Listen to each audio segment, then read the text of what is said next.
All right, Dad, you asked for a tour of the shop and what I got going on in here, so here it is.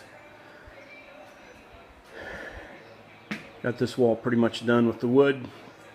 Just using scraps whenever I can get it, so it's taking a long time, but I've got a lot of wood for the back from the barn. It's real tall, and it's true dimensional oak from when it was milled here back in God knows when.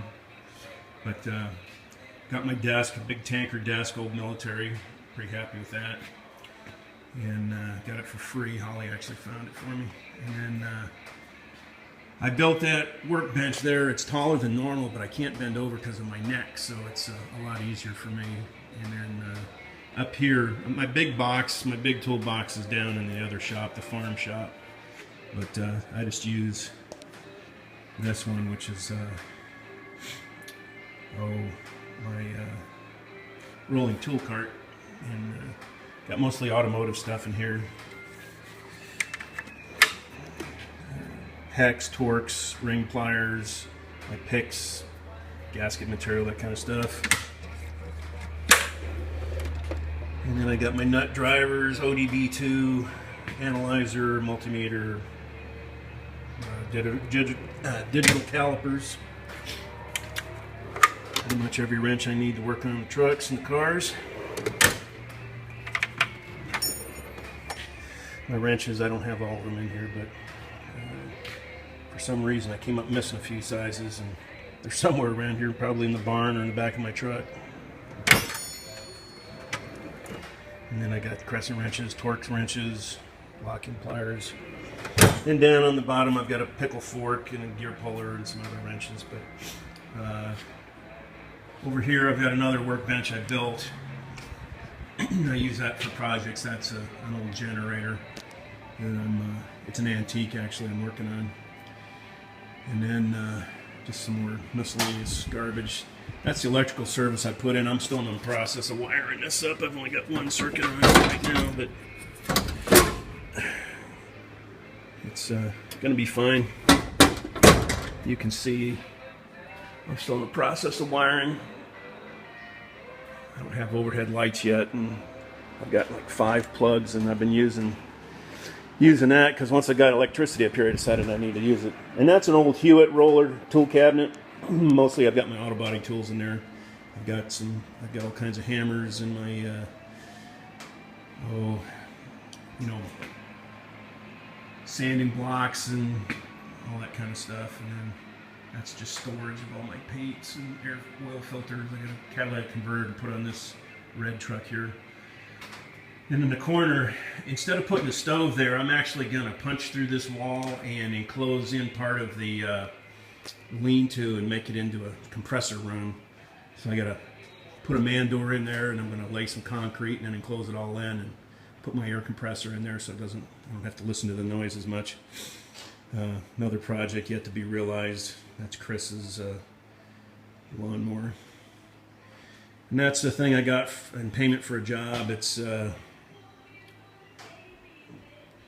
just a 2-stroke 4-wheeler that goes like a scalded cat when you get it running, but I need to do some work on it. And then over here is my welding center.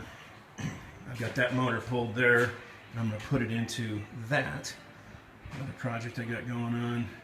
I got my arc welder, got a flux core MIG welder, and I've got a plasma cutter coming here, should be here any day.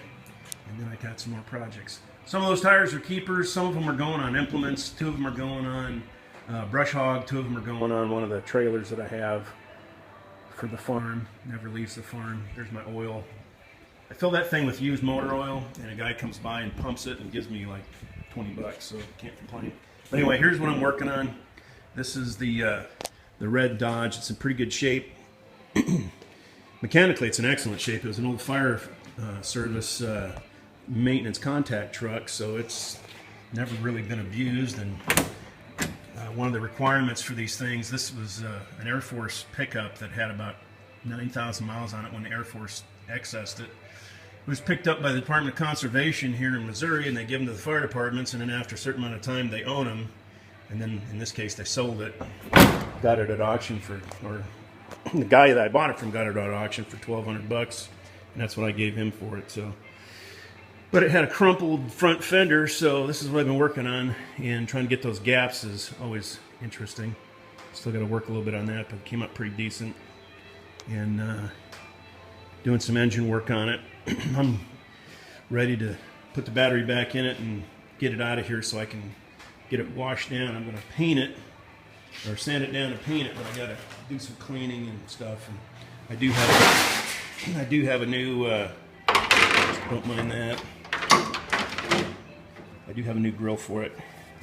And this is where you run into issues, is trying to make sure that all the gaps are right so it doesn't look like it's a replacement panel. And came out pretty good, but it's not without some hammering, because the front end of this thing is pretty crunched.